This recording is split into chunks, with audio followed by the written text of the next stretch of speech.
Alors voilà, à ce stade, nous sommes en plein milieu du kata movie rental. On a beaucoup progressé ici, on a énormément réduit la complexité de la méthode. On voit qu'elle tient en quelques lignes maintenant, c'est déjà considérable. Et évidemment, on veut aller encore un petit peu plus loin. Et ce passage du kata est intéressant parce qu'il y a pas mal d'effets de surprise ici, assez contre-intuitive. Et surtout, c'est l'application des principes vraiment fondamentaux. La première partie, on a réussi à réduire notre boucle ici. On voit maintenant que la chose suivante qu'on aimerait réduire, c'est cette boucle. On aimerait bien lui trouver, l'extraire dans une méthode, comme on a fait pour toutes les autres.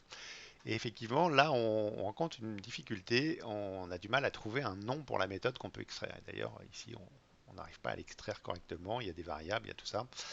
La raison fondamentale pour laquelle on n'arrive pas à l'extraire correctement, c'est tout simplement une histoire de SRP. Et c'est la première surprise, c'est que quand on parle du SRP, hein, le Single Responsibility Principle, en général, on parle du SRP autour des classes ou des méthodes.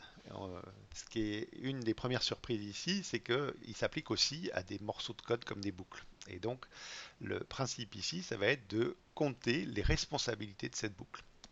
Alors, ces responsabilités, hein, le nombre de raisons de modifier cette méthode, apparaît ici assez simple. Il faut compter les responsabilités, le nombre de raisons possibles de modifier cette boucle. Donc ici, on peut repérer assez facilement, c'est quasiment immédiat. On voit bien qu'il y a trois choses, mais ce n'est pas le nombre de choses que fait la méthode qu'il faut compter, c'est les modifications pour les raisons de modifier cette méthode. Par exemple, on comprend maintenant avec le refactoring qu'on a fait que la première ligne ici nous sert à comptabiliser le montant du ticket, le montant total du ticket. Et donc évidemment, si on décidait de changer la manière de compter le montant total, par exemple si on fait une remise sur le cinquième article, par exemple, sur la cinquième vidéo, alors on changerait la manière de calculer ici ce total en déduisant un article tous les cinq articles, par exemple. Et puis, bah, si on changeait la manière de compter les points de fidélité, même principe, c'est la deuxième ligne ici. Si on décidait d'offrir un point supplémentaire de fidélité tous les cinq articles, bah, il faudrait changer cette ligne-là. Et puis, si on décidait de, par exemple, regrouper les articles 5 par 5 sur le ticket, bah, effectivement, c'est la troisième ligne qu'il faudrait changer. Donc, la manière de calculer ces infos-là, comme c'est ici dans une boucle, on est évidemment tributaire de ce calcul global. Et donc, on en arrive à la déduction qu'on a ici trois responsabilités pour cette boucle. Et évidemment, c'est deux de trop. Comment on peut réduire ces responsabilités, ce nombre de responsabilités? C'est ça qui va être compliqué.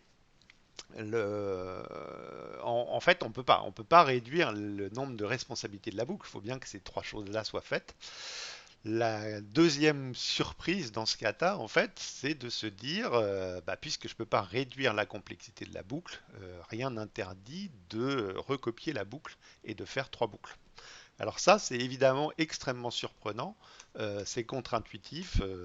Ça vient du fait que depuis des générations, hein, depuis des dizaines d'années, on nous met au fond de nos gènes le fait qu'il faut faire tout dans la même boucle. Il faut optimiser. Et donc évidemment, le raisonnement ne tient pas. L'optimisation, c'est toujours trop tôt pour optimiser. En plus, évidemment, ici, on est sur de la location vidéo. Personne va venir louer tout le magasin. Même tout le magasin, c'est pas des millions de vidéos. Donc, en fait, on est en train de raisonner de se freiner sur le refactoring pour des raisons de nanosecondes. On s'en fiche, en fait. On verra à la fin, quand on aura du code propre, s'il y a encore besoin de l'optimiser. Mais il faut retenir que c'est toujours trop tôt pour optimiser. Donc on recopie nos boucles, évidemment on va pas faire trois fois les mêmes choses, sinon ça fait plus tout à fait le même code. Donc on va supprimer chacun des traitements qu'on fait ici en trop, et on va décomposer notre boucle qui fait trois choses en trois boucles qui font une chose. Donc ça c'est effectivement une assez grosse surprise encore dans ce kata, dans un moment privilégié dans le kata. Évidemment, à ce stade, on va quand même vérifier que nos changements n'ont pas perturbé nos tests, hein. On va quand même vérifier fréquemment que tous nos tests passent au vert. Donc effectivement, décomposer en trois boucles ne change rien. Le traitement est toujours passant. Nos tests couvrant tous les scénarios passent toujours ici. On peut en profiter pour commencer à comprendre un peu que les initialisations là-haut n'ont pas d'ordre particulier et on peut les regrouper. En fait, cette partie initialisation porte sur la variable qui va accumuler le statement, ici, le ticket. La partie frequent point number, ici, on va l'initialiser ici. Et puis le montant ici commence à être initialisé pour la boucle qui calcule le montant total. Et donc une fois qu'on est à ce stade, on a presque complexifié la méthode puisqu'il y a plus de lignes, mais ça devient beaucoup plus clair ici puisqu'on va pouvoir refactorer cette partie-là. Et donc on va pouvoir extraire cette méthode. Et on voit qu'ici, l'assistant nous trouve même un nom pour cette méthode. À partir du moment où il n'y a qu'une seule responsabilité, le nom est immédiatement trouvable. Je peux me permettre de laisser le nom ou le changer, mais je vais le laisser comme ça. Le calcul des points de fréquence, des points de fidélité, lui-même aussi va être extrait. On va en faire une méthode pour récupérer les points de fidélité. Et ici, il y a une légère complexité. Il faut regarder un peu plus le code, mais maintenant on arrive mieux à comprendre ce que fait le code. On voit qu'on a ici l'initialisation d'une première ligne sur le ticket. Et puis ici, on boucle sur chaque ligne. Donc on voit bien qu'on va traiter chaque ligne du ticket. Et on a une indication sur les dernières lignes. On a même le commentaire qui nous incite à comprendre qu'ici, on va faire le footer du ticket. Donc effectivement, ça nous permet de comprendre que ça, finalement, fondamentalement, ça, c'est l'écriture du, euh, du header. Donc on pourrait l'appeler par exemple statement header. Là, ça devient plus clair. Et du coup, cette boucle ici consiste tout simplement à fabriquer le statement body.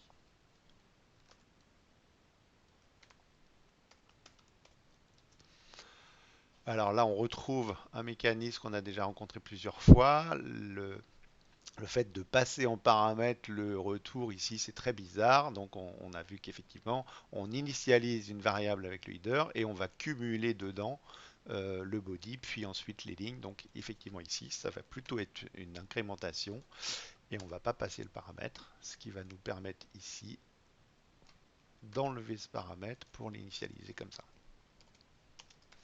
Donc évidemment ici, on est en train de fabriquer des chaînes de caractères.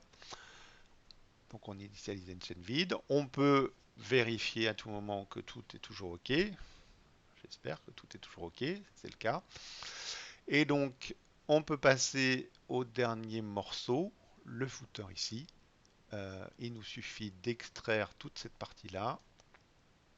Refactor, extract méthode. Et on va respecter la même logique du statement footer de cette manière-là. On retrouve l'histoire du statement. Là encore, c'est une accumulation. On n'a pas besoin du statement ici. Je le fais un peu vite, mais on a déjà fait ça plusieurs fois. Le commentaire devient inutile. Le nom de la méthode traduit très bien l'intention du code. Et on sauvegarde ça. Et donc à ce stade, on s'aperçoit qu'on a une méthode ici qui a deux paramètres. Alors effectivement, c'est là encore un peu trop. Le principe, c'est qu'on voit que ce paramètre, les deux paramètres ici sont les deux variables qui sont calculées juste avant, utilisées qu'une seule fois. Donc on peut parfaitement les mettre en inline. On va pouvoir utiliser un refactoring ici pour les mettre en inline. On n'a bien qu'une seule occurrence, donc on va pouvoir le refactorer ici.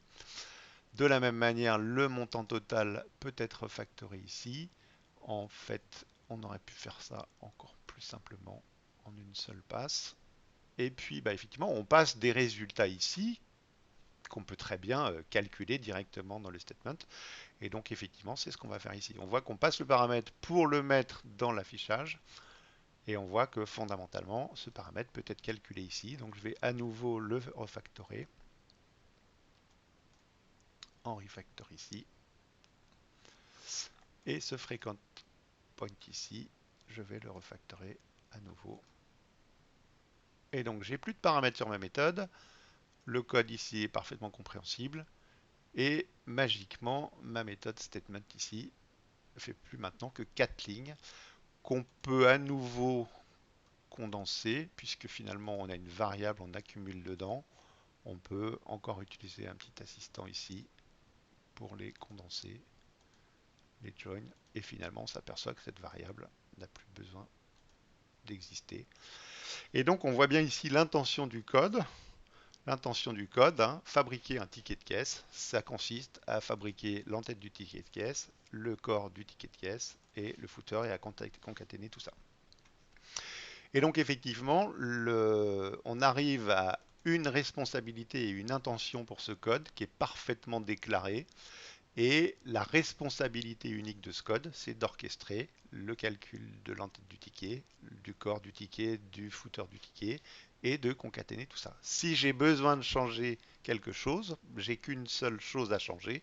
Si c'est l'entête du ticket, ben, je vais aller changer la méthode d'entête. Si c'est le body, c'est la méthode du body. Si c'est le footer, ben, c'est le footer. Cette méthode-là, sa responsabilité n'est plus de faire les calculs, mais d'assembler les résultats. Et donc voilà le phénomène ici du refactoring. Alors évidemment, il nous reste plein d'autres travail à faire, mais ça sera pour une autre fois. Merci.